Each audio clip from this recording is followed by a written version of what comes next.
You used to have a whole industry of books on the coming collapse of China. China is always going to collapse next year. And then when it doesn't collapse the next year, it's then going to collapse the next year. And after 10 or 15 years, when it still hadn't collapsed, the person who incorrectly predicted this collapse for the last 15 years is then put on television and presented as a China expert.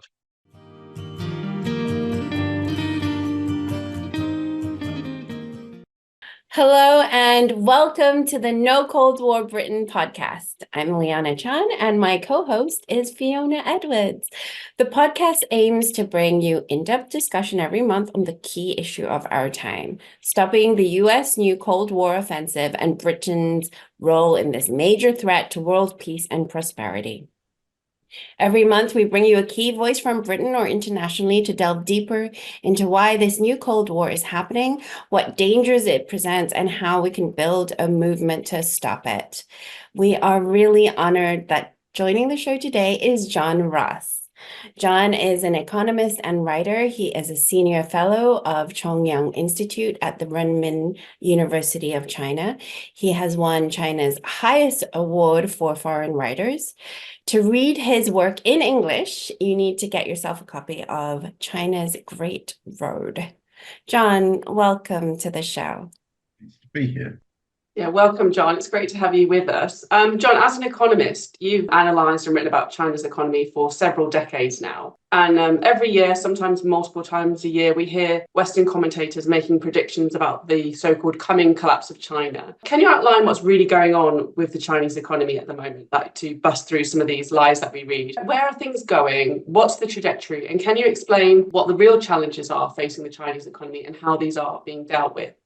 Okay, well, there's sort of three aspects to that. The first is what's happened, that is the long term. Secondly, what is the current situation? And the third one is what's going to happen in the future. So let's deal with them in that order. Firstly, the key thing about China is it's the most rapid growth by a major economy that's ever occurred in the whole of human history. And that's not saying that in order to exaggerate or something, because I think in very serious matters, there's no purpose to exaggeration at all. We can just look at what has happened, though. Let's first compare it to other countries which underwent major economic development. When Britain industrialized at the time of the Industrial Revolution, it was around 2% of the world's population. When the US began to grow very rapidly after the Civil War, it was about 3% of the world's population. When the Soviet Union began to develop very rapidly after 1929, it was about 8% of the world's population.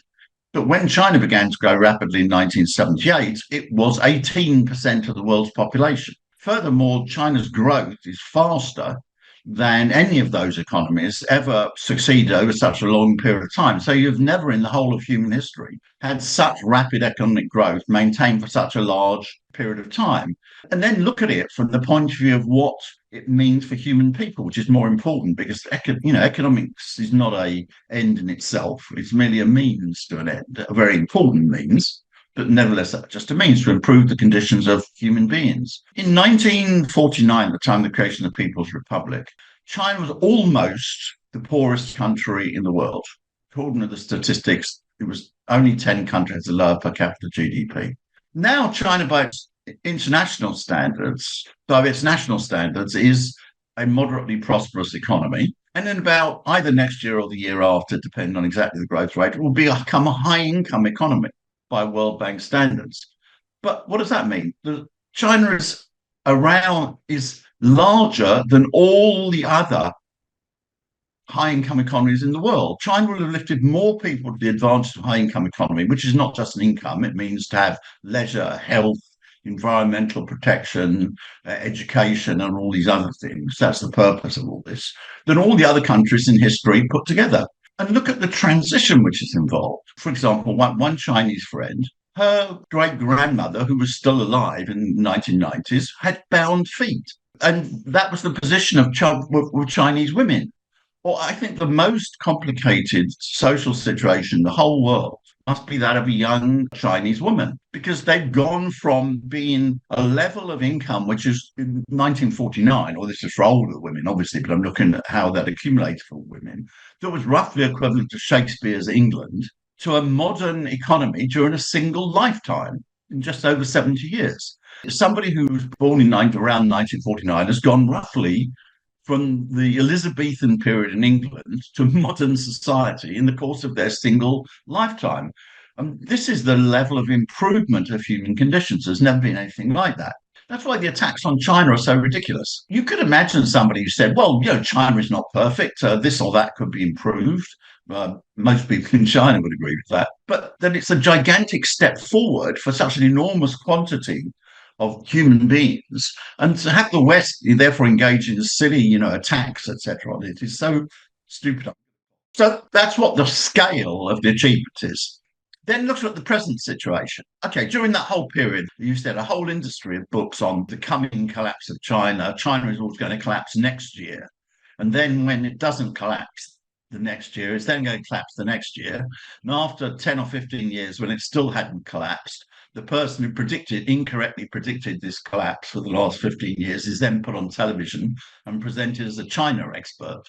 That's having been totally disproved by all the facts. That's the reality of the way this thing that's dealt with in China. Okay, right. The latest round of all this is because of the situation. Obviously, all economies in the world were hit badly by COVID, and China was no exception to that. And therefore, China's economy slowed down a bit. But let's look at what happened. Firstly, the data's out from 2023. China's economy grew 5.2%. The US grew 2.5%. That means that China's economy grew more than twice as fast as the United States. Because there are a lot of ups and downs during COVID, because of lockdowns, etc., it's probably better to take the whole COVID period as a whole. I go back to 2019. In that time, China's economy grew by 20.1%, and the US economy grew by 8.1%. European economies, incidentally, grew about 3 or 4%. So China's economy grew 2.5 times as fast as the United States and between 5 and 7 times as fast as Europe. But when you read in the paper, you read there's a crisis in China. Heaven help us, right? In that case, if you grow 2.5 times as fast as somebody else, and it's supposed to be the economy which is growing fast, which is in crisis, while the one which is growing more slowly is in good nick, then probably you need more crisis-ridden economies in the world. All this type of thing is nonsense. It's also, incidentally, very dangerous nonsense, because not to understand the real thing can lead to very, very catastrophic mistakes. The ones which I remember always is Hitler's famous statement before he invaded the Soviet Union: one good kick at the door and the whole rotten structure will come crashing down, which was used to justify the invasion of the USSR, launching the biggest war in human history. One of the good things which came out of that was the total destruction of Hitler's regime, but unfortunately, 27 million people died in the Soviet Union. So this is sort of dangerous nonsense that's been put out. And I've never seen such a level of false. I've been writing, as you said, about the Chinese economy for over 30 years. I have never seen such a level of falsification. Fake news, in the most literal sense, is going on at the present time with the facts. Okay. Look at real problems. Well, the real problem is that China is making the transition to a high-income economy. As I say, by World Bank standards, it'll achieve it either the year or after the year after. And therefore, of course, the society is becoming much more complex, and the demands of the people are therefore becoming much bigger. If we go back to 1949, life expectancy in China was 35 on the most widely cited estimate, 42 on the highest estimate. And now life expectancy in China is around 78. And in the big cities like Shanghai and Beijing, it's over 80. So again, in the course of a single lifetime, life expectancy is doubled. And also the level of education has been transformed. I had a wonderful experience with one of my best students teaching Chinese university. She said, look, I'm a peasant, she said. She showed me a photograph of her peasant house. And then she said, well, that's our old peasant house, because we keep that because we use it for storage. And this is our new peasant house. And this is about 4 times as big. And they've kept the old one so that they can, keep old furniture and all that type of thing in it. And so she comes to a peasant. What's she got? She's got a PhD. She speaks English fluently. And she's literally come from a peasant farming background to be this. This is incredible type of transformation.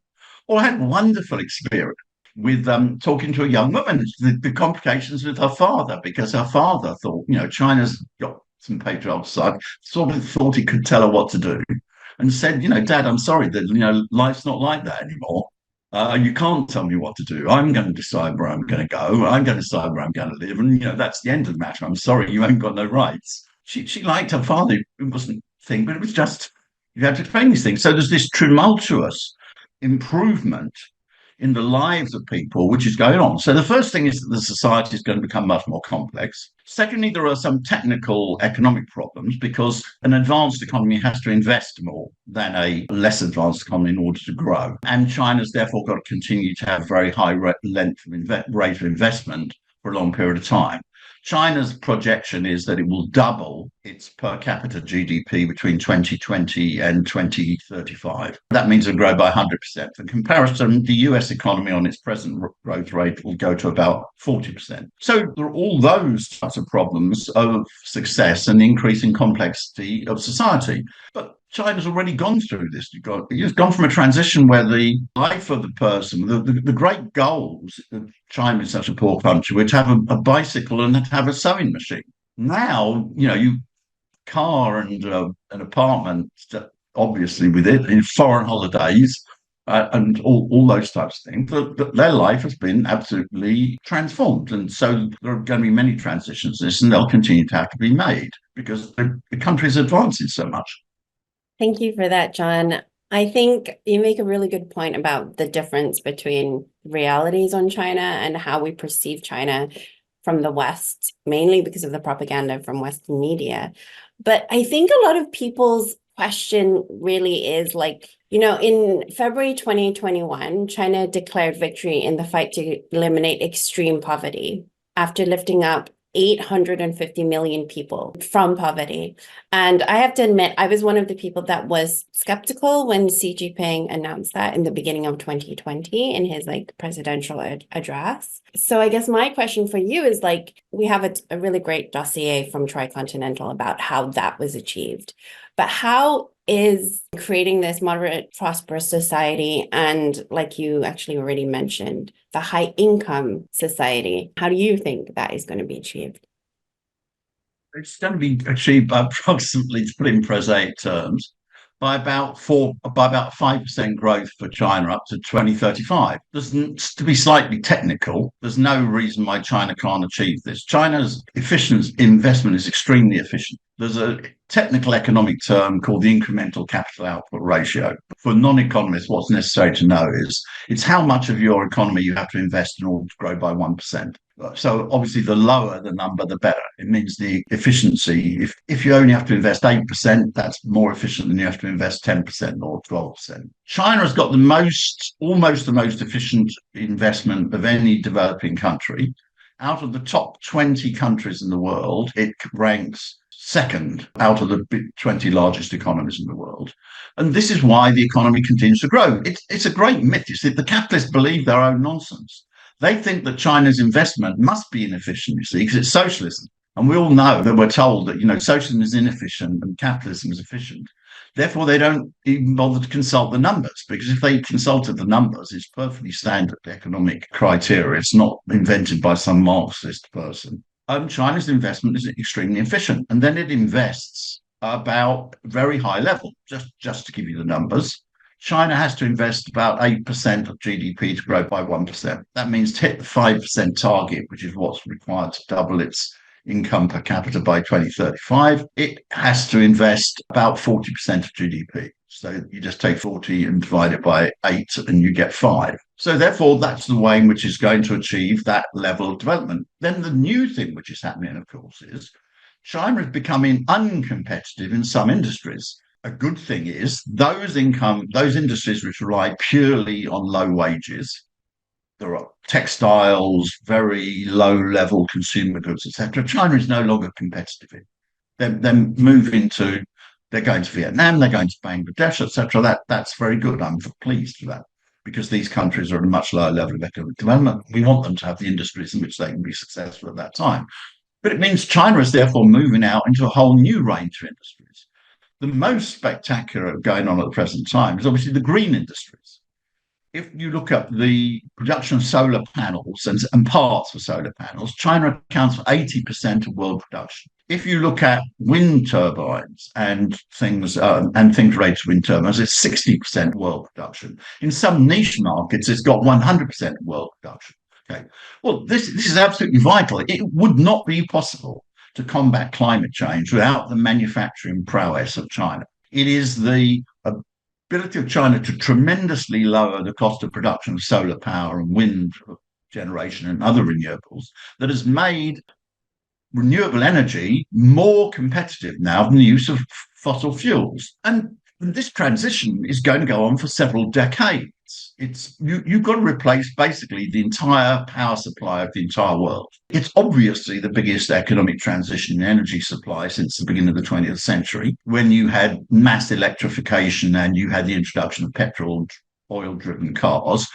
Actually, I think more fundamentally, it's the biggest change since the Industrial Revolution, because the Industrial Revolution is what launched the mass use of fossil fuels. For most of the 19th century, it was coal rather than oil, but nevertheless, that's a fossil fuel. And that all got to be replaced. Otherwise, we're going to have a climate catastrophe. The expenditure of this is not in trillions of dollars. The expenditure of this is in tens of trillions of dollars. And very possibly by the time we finished, the appropriate level of measurement may be hundreds of trillions of dollars. But it's certainly in the tens of trillions of dollars. And China is the key force which is producing this. We have a ridiculous situation time going on. The United States is accusing China of having overcapacity in products. This is absurd. The danger in the world at the present time is not that we've got too much capacity in producing renewable energy.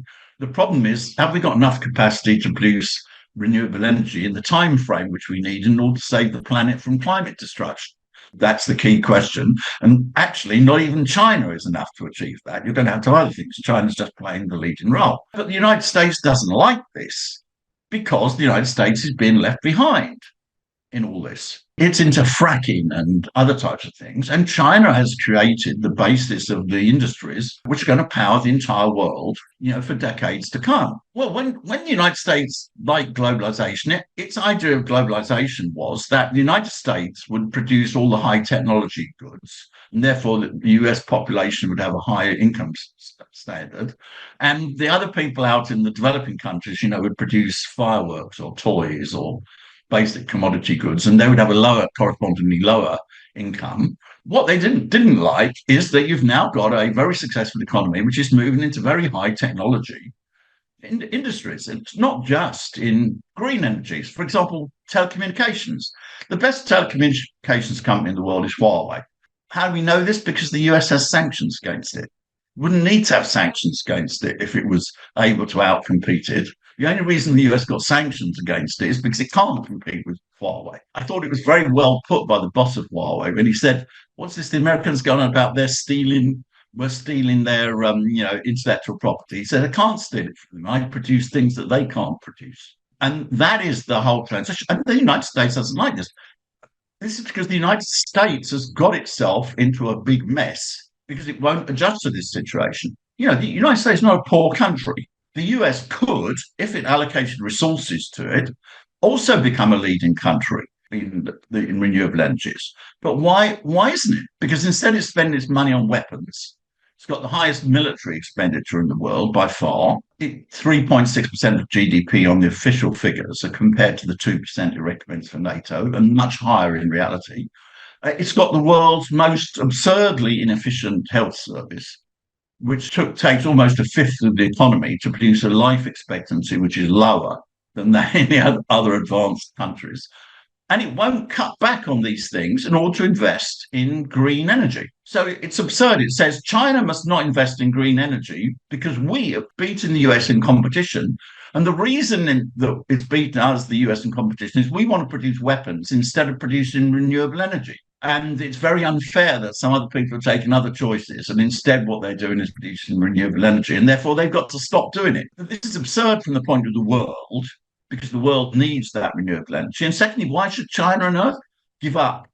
I mean, if the rest of the world was able to take a choice between should the United States produce weapons or should it produce renewable energy, we can be pretty sure that it would decide it should produce renewable energy, but the rest of the world can't do anything about it. But what they can do is we're not going to cut back on our production of renewable energy, for example, in China, because the United States wants to invest in weapons instead. That's the United States' problem. So therefore, that's another. Or you take cars. China has become the leader in EV electrical powered vehicles.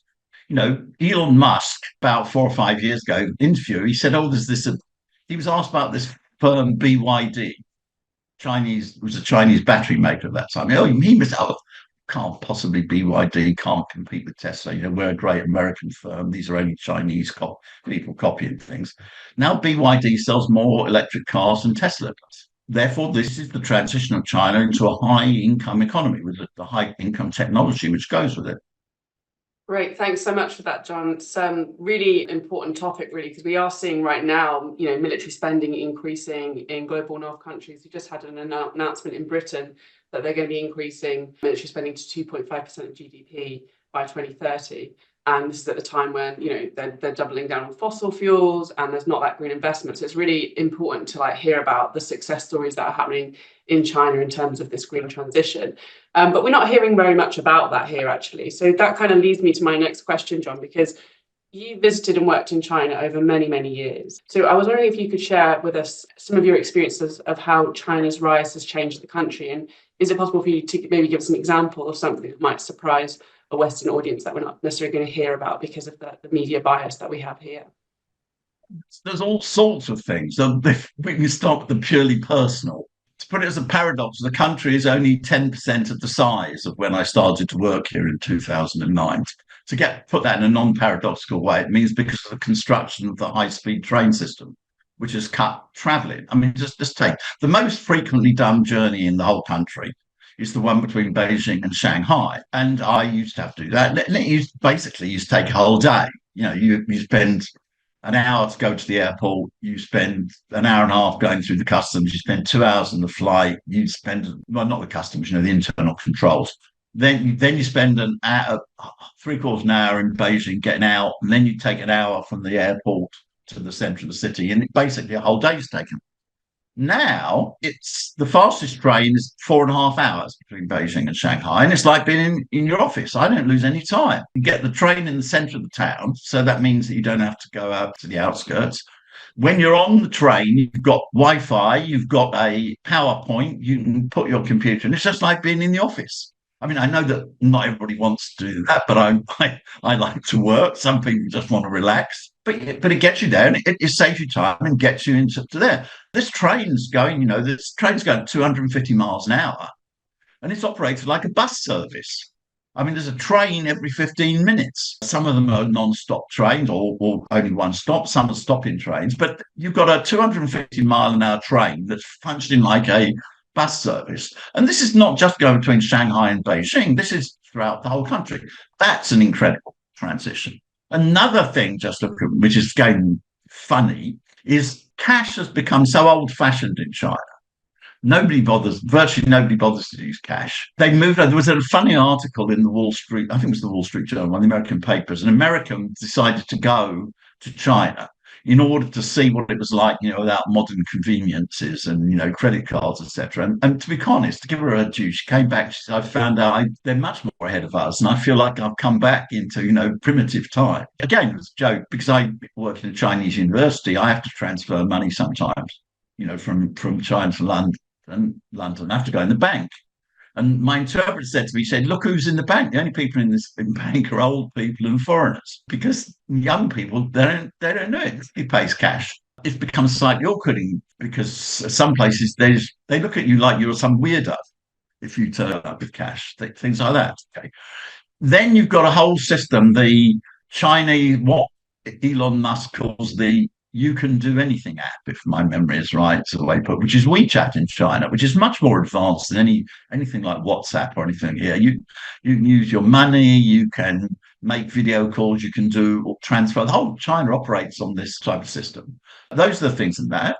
then you can see it from the point of the little things in which people are around me. When I started working, I started coming to China in 2005. I've been writing on it for a long time before. And I started working in 2009. At that time, people were getting excited because they were going on their first foreign holiday. Now that's all passé. The question now is they're taking their parents on their foreign holiday. This incidentally tells you something again of the nonsense, if they only reflected upon it. China has got the largest number of outward tourists of any country in the world, which it's in the high tens of millions. There are more than 100 million trips a year. And how many of these people leave and go somewhere else?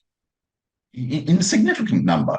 But there's no restriction. They could, if it was all terrible situation in the West, they could all defect, but instead they all come back, because their living standards going up so quickly. And then you have these sort of real sort of social movements, like one which is very interesting at the moment is Chinese women taking to wearing traditional Chinese dress. I was quite shocked. I mean, this was something I've never seen before. I said, well, why is this? I mean, I don't exaggerate. It's not the majority or anything remotely like it. But if you go out, you see this and watch it. And they say, well, this is something that developed during COVID. I think it's a sort of form of patriotism that they do these things. And China has these sort of extraordinary sort of fashions that spread like that. People have the impression that somehow it's some sort of, rigid authoritarian society. And it's ridiculous. I'm not, men should keep out from discussing women's clothing. They've done enough damage over many thousands of years, right? But nevertheless, it is very interesting to observe from the outside that this represented something about the ways of doing things. And you have all the types of shows, discussion. The Chinese internet is so intense. It's like a whole continent going on of itself with people discussing, all sorts of things. And then you have what said previously, the incredible growing awareness of green energy. That's a big change. And green transformation, that's a big change. I would say, again, maybe go back 10 years, and it was the government that was setting the tone about it. There was no space for climate change deniers and people like that in China. But I would say that at that time, because the living standards are not so high, some people were concerned, more about immediate living standards, etc. Now all the environmental things are huge and lots and whole loads of discussion and incredible pride in the fact that it is China which is leading the world in these things. So there's lots of other types of impressions that I could give. But if you give those types of things, and as I say also, let's take another thing, the position of women. What's striking in China is not merely that women are the majority of undergraduate students in China, but the women are the majority of graduate students in China, which is, really quite a remarkable achievement. And I've already explained. Again, I'm obviously discussing the position of women in China. I'm discussing it as a man, so I haven't got the insights that women have, but I try to listen, right?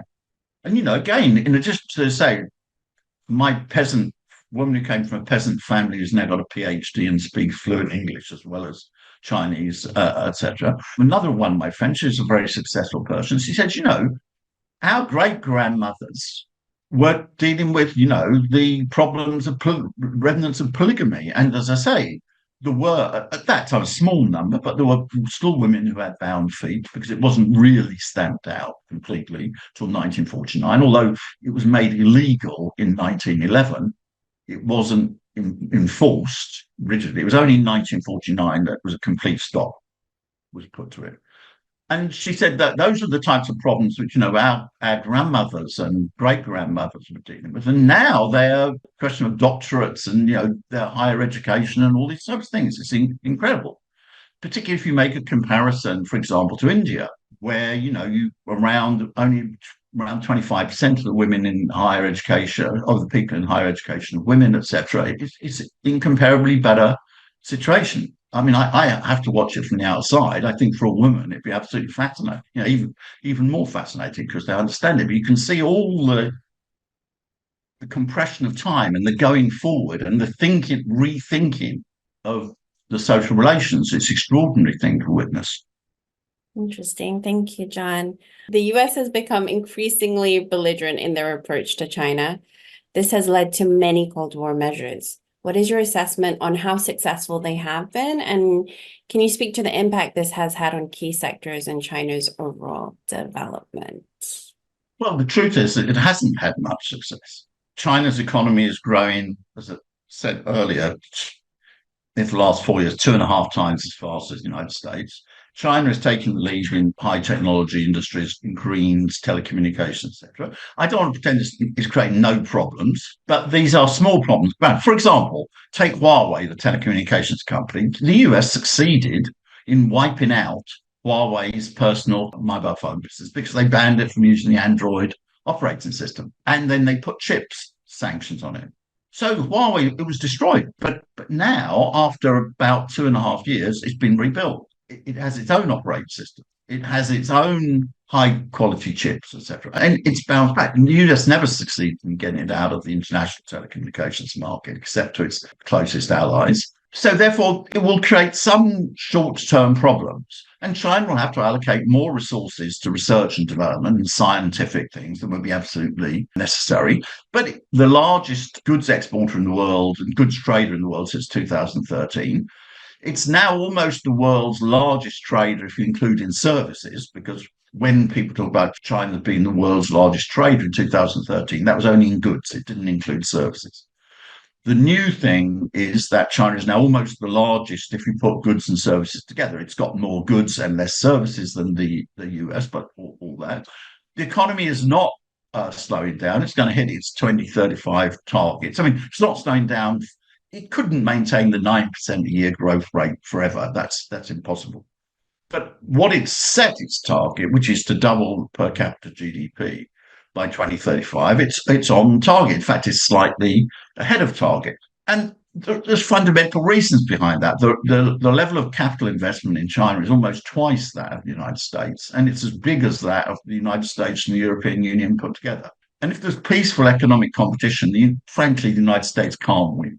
And therefore, this is the danger in the situation, because the United States, although it's losing in economic competition, is still the world's most powerful military force. And this is the great danger. The great danger is it spends more than the next 9 countries in the world put together. And the United States has tended to shift all questions onto military ones. We saw that, of course, not merely going back to Vietnam, but in Iraq, in Libya, Syria, other countries. It's now was prepared to have a confrontation with a nuclear armed power, Russia, because it's the US which is behind the Ukraine war through the expansion of NATO. That's a new thing. It was prepared to risk a confrontation not only with developing countries, but with a nuclear armed state. It's, of course, behind Netanyahu. Netanyahu wouldn't dare to do a single thing without the United States. The United States has one phone call which says, stop the bombing or we cut off the weapons, and everything with Israel would stop. It's a farcical idea that Israel controls the United States. It's exactly the opposite way around. Israel can't do a single thing serious without the United States. The problem with the United States is that people are resisting. It chose the military solution, and people said, fine, okay, if you're going to the military solution, we're going to fight back. That's what's happened in Ukraine. That's what's happened with Palestine. But it's not taking the sensible course that this is a bad idea. It's doubling down. The latest is the expansion into the Pacific. There was recently a summit held between Japan, the Philippines, and the United States, which has the clear intention of trying to destabilize the situation in the Pacific. So it wants to spread the type of chaos which is created in Europe or in West Asia, the so-called Middle East, according to Western Orientalists. But anyway, Western Asia, it wants to spread the same type of chaos into Eastern Europe. And this is very dangerous. And the danger is that the United States will decide we can't possibly win in peaceful competition, therefore we're going to abandon peaceful competition. Not merely, it's obviously abandoned Ukraine. It's obviously abandoned it with the situation with Israel. There you have a transition from Cold War to hot war. But it's a different thing to have a transition from Cold War to hot war with China. The people who want such a war at the present time are a minority in the United States. I don't want to say that there is a majority of wars, not. But they are a minority within the mainstream.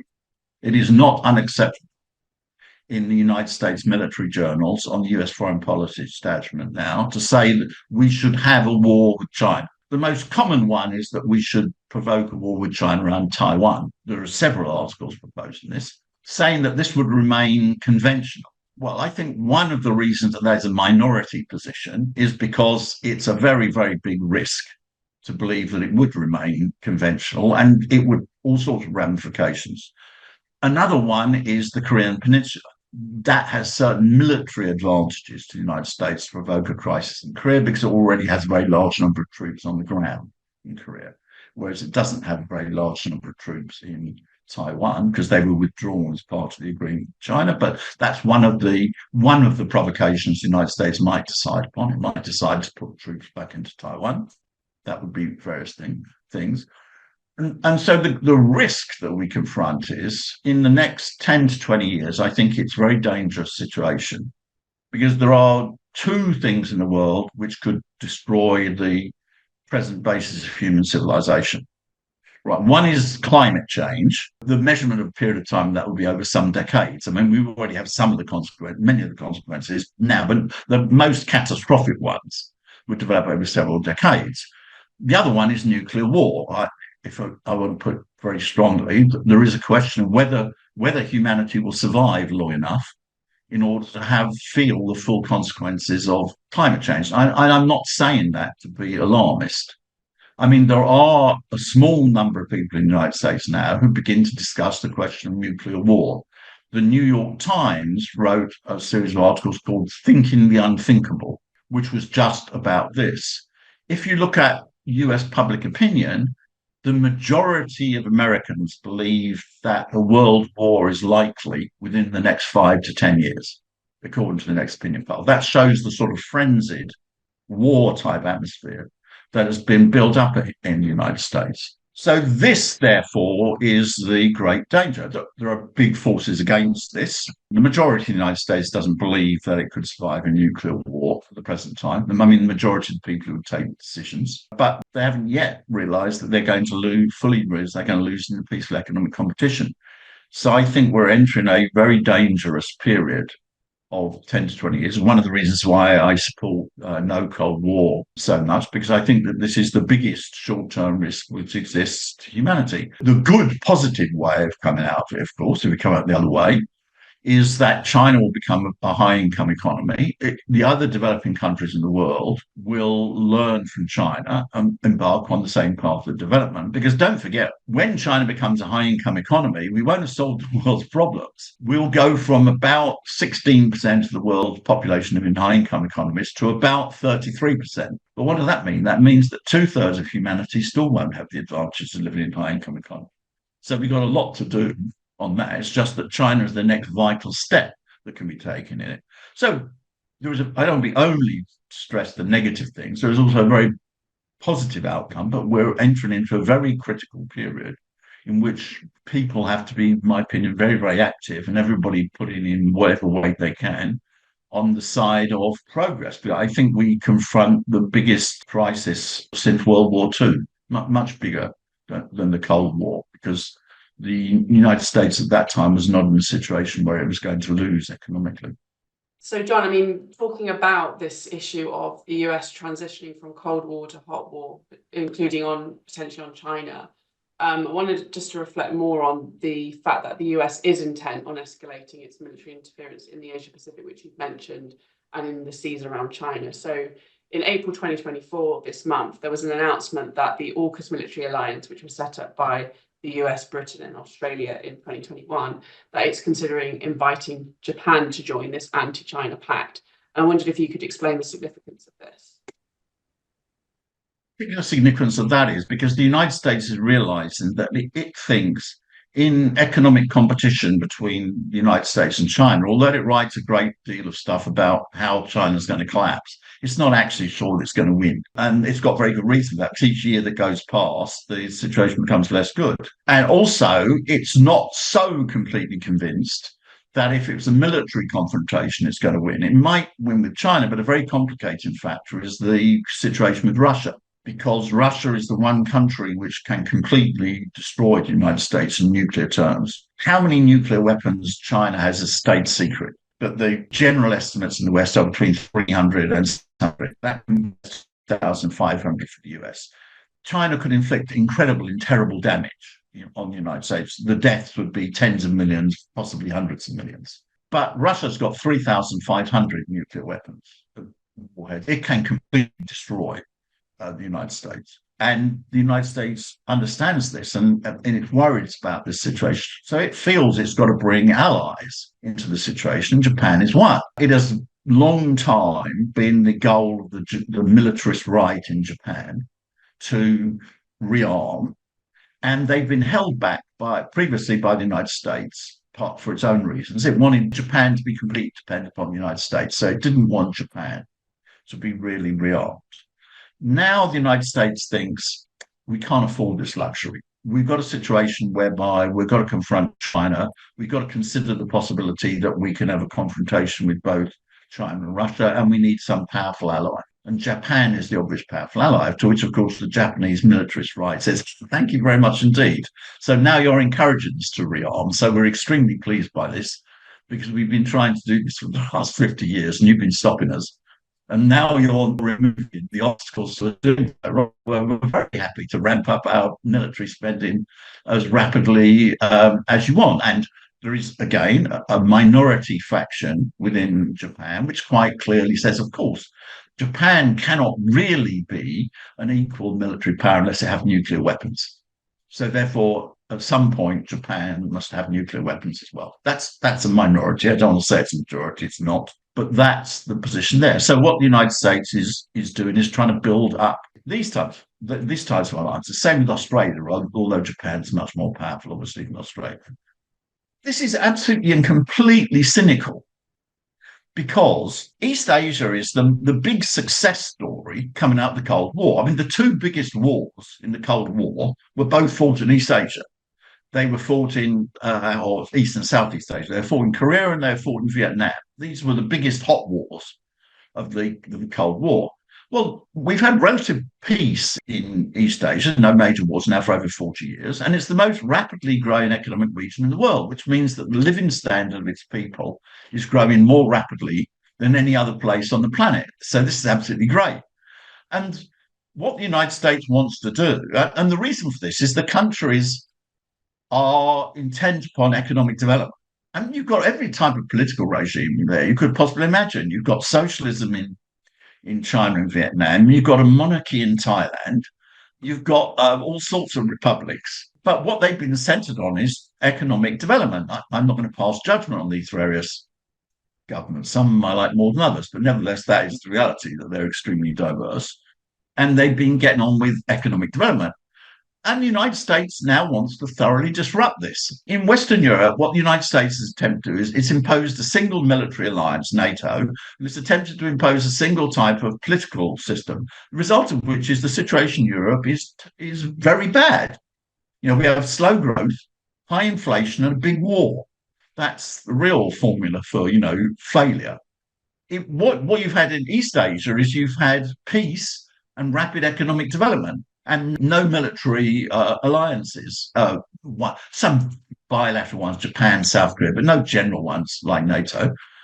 And therefore, that's reason big enough for everyone. So the US wants to disrupt it. Its sort of position is, they say it's like, we will fight to the last Ukrainian. Maybe we'll fight to the last Korean, or we'll fight to the last person living on Taiwan. I mean, listen to what the Speaker, I think it was the Speaker of the House of Representatives, but one of the congressional leaders said. He said, we've just passed this 95 billion aid package.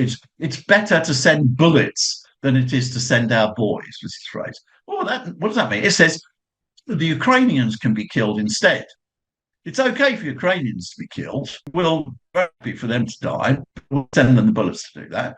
And that's the same cynical manipulation now. You've got one of the world's most successful regions where the United States wants to disrupt it because it wants to have a confrontation with China. And this is a completely cynical attack on humanity, to call it by its right name. So that's what's actually going on. I think, fortunately, so far, with the exception of the Philippines, the countries around the South China Sea are having none of it. And are getting on with their economic development. But that doesn't stop the United States attempting to try. And that's what it wants. It's got chaos, a terrible situation, or bad situation in Europe, terrible situation in West Asia, peace in East Asia says we don't want that. We need to disrupt it. We need some, big tension in East Asia instead. That's the reality of what's going on. And then it says that other countries are being aggressive. It's just a joke.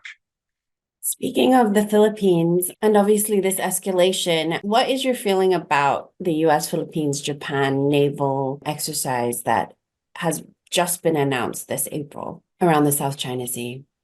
It's a deliberate thing to stir things up. I mean, the absurd thing is it's claimed this is supposed to be safeguarding freedom of navigation, but there's no threat to freedom of navigation. Instead, not merely no threat to freedom of navigation in South China Sea from China. No country in the region has been disrupting the navigation of South China Sea. This is a complete fake. And just look at geography. The South China Sea is 12,000 kilometers from California. It's 3,000 kilometers from Japan. It's 4,000 kilometers from Australia. And this is supposed to be a defensive action. And it's a few hundred kilometers from China. And this is about defense. You just look at a map and you know that this is absolutely absurd. This is an further attempt to create tension because the United States is losing economically. And instead of getting on with reforming its own economy, it's intent on playing military cards, provided, of course, but it would always prefer our boys, our boys who don't want to be killed, but somebody else's boys or somebody else's girls can go and be killed as far as we're concerned. And we're perfectly prepared to supply the weapons in order for them to be killed. That's the US policy. Is there any indication that we should be worried about this, though, that it will actually work to escalate? No, I don't think it will, but that doesn't stop the United States trying it. I think that the militarist question in Japan is very serious. Japan doesn't produce nuclear weapons, but the general assessment is it could produce them in 6 months. One of the reasons that it maintains its very large civilian nuclear program is military. It would take a very short period of time for Japan to produce nuclear weapons. That, I think, is extremely type of serious development. I think most of the countries in the South China Sea will want to keep out of all this because they're doing well. Their economy is growing, 4 or 5% a year. Their population's going well, and they want to be disrupted. So I think that they will keep out of it, but it won't stop the United States trying on the situation. Well, that leads me to another question, John, which is there's quite a lot of people, particularly in progressive circles in the West, or so-called progressive circles in the West, that say that both China and the United States are a threat to the world. And basically raise the slogan, neither Washington nor Beijing, to try and say there's an equivalence between the two countries. So I was wondering if you could explain the difference between US foreign policy and China's foreign policy in relation to some key areas of conflict in the world today, such as the war in Ukraine or Israel's genocide in Gaza. Is the United States is what has created these. It was the United States which created the conflict in Ukraine. This is something which I know about. I lived in Moscow for 8 years, from 1992 to 2000. And therefore, I knew what the situation on what that was. The Ukraine is the traditional way of one of the key routes to attack Russia. A big power, the way will not accept that it is placed in a military situation in which it can't defend itself. Let's take the United States should be able to understand this. It isn't, of course. When there was the Cuban Missile Crisis, the United States said the situation is simple. We will not have Soviet nuclear weapons in Cuba. That is the end of the matter, because they are within about 4 minutes flying time for Washington. We can't defend ourselves, and we're not having them there. And therefore, if it is necessary to have a world nuclear war in order to stop it, we will have a new world nuclear war. And they weren't bluffing. They would have been prepared to do anything. It was a very stupid idea of Khrushchev to put the weapons there because it was an extract provocation. The United States military chiefs could perfectly accurately report, we haven't got any way of defending ourselves against these weapons if they're there. So therefore, the president decided, well, in that case, they're not going to be there. But the distance from Kiev to Moscow is only half the distance from Havana to Washington. So the United States should be perfectly capable, if it wasn't engaged in silly rhetoric of this nonsense of understanding that this would be considered a deadly threat by Russia. And Russia made very clear, basically, we're not having them there. We are not going to have Ukraine within NATO. It's too dangerous. There are other aspects to it, which was the aspects of the Russian-speaking population in eastern Ukraine, which is really Russian, not Ukraine. The West shows how ignorant Western left or Western right or whatever of Ukraine. One of the things that I understood was that Ukraine was not a single country. Ukraine was not a single nationality. There were two nationalities within Ukraine. There was a Russian-speaking minority, big one, about 25% of the population in eastern Ukraine. Probably it would have liked to be part of Russia anyway for a long time. Western Ukraine doesn't want to be part of Russia, shouldn't be forced to be so. You could have kept that bilingual state together with a sort of basically Canadian formula, which is, strict bilingualism, etc. Once you started to oppress the Russian-speaking population of East Ukraine, you're going to blow up the situation. So therefore, the combination of attempting to bring Ukraine into NATO and simultaneously having the pressure of the Russian-speaking population of Eastern Ukraine was bound to lead to explosion. Incidentally, most of the Russian experts in the United States, way back when it was decided to expand NATO, were against it. Kennan, who was the author of the Cold War, the famous long telegram that launched the Cold War, said this is the biggest mistake of US foreign policy since the Cold War. It's going to end in a big disaster. And it duly has ended in a big disaster. It's not that they weren't warned about it. They were warned about it. If you take from the point of the situation in Israel, the policy of the Netanyahu government is it believes that if you crush the Palestinians enough, they will give up fighting back. That's it. Well, that's what he's. What's the aim? Kill 35,000 people? It's designed to intimidate them, but it won't work. The lesson of history is that nations which are oppressed will fight for a tremendous time, and they won't be crushed. The Irish fought for 1,000 years to get the British out of Ireland. The Greeks fought for 2,000 years in order to establish the independence of Greece. You won't crush people in that way. It's a total illusion. You've got to have a political thing which respects their rights. But Netanyahu knew that the United States would back him. I'm not saying that it instigated all his policies. I don't think that that's the case. But it meant that he could do things which they would then back up and give him the means to do so. And this has therefore led to such explosions. That's what the US thing, and we just described what the US is trying to do in Asia. What's China been doing? China on the question of Palestine, has a position for two states. It's in favor of immediate ceasefire. Okay, that's not the same position in the United States. The United States is arming the Netanyahu regime, and China is calling for a ceasefire. What's that got to do with neither Washington nor Beijing? You can't choose between those two positions? That's ridiculous. On the question of the Ukraine, China has taken no position on whether Russia was right to invade Ukraine. Doesn't need to. What it does say, which is right, is underlying this cause of the war is the expansion of NATO. So the United States is expanding NATO, and China says this is very dangerous to expand NATO. And you say that it's neither Beijing nor Washington. We can't decide between these two. This is completely absurd. It's even more fundamental from a theoretical point of view. Let's be clear. In addition to the 850 million people taken out of poverty, China had by far the most rapid increase in living standards and average increase in living standards of real wages of any country in the world by a huge margin. That's the data of the International Labour Organization.